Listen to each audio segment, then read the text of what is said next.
Let's explain how to replace the CNC knife blade. Get our Allen wrench and blade ready first.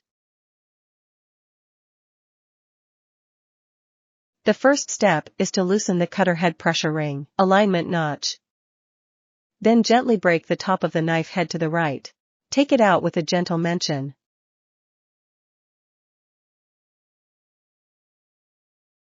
Hold the knife cap and lift it up. The knife cap can be pulled off.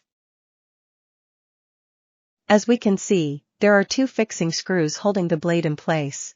Loosen the top screw with an Allen wrench we have prepared in advance.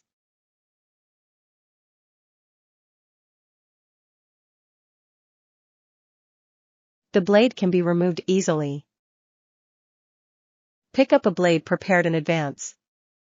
We can see the tool holder at the top. Insert the blade into the holder. The blade must be inserted into the bottom of the knife. Be sure to pay attention to the blade edge facing the top screw. Fix the top screw. Remember not to twist the top screw too tightly. The screw is too small to prevent it from being taken out next time. You can take out the knife cap when the strength is moderate. We can see a protruding boot on the inside of the knife cap. Just aim the glass at the cutter head slot and press it down gently.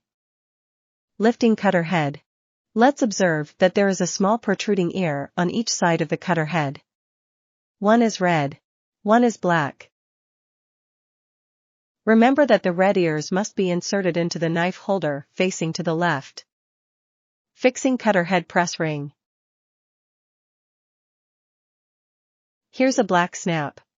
Gently break the cutter head to the left to get stuck.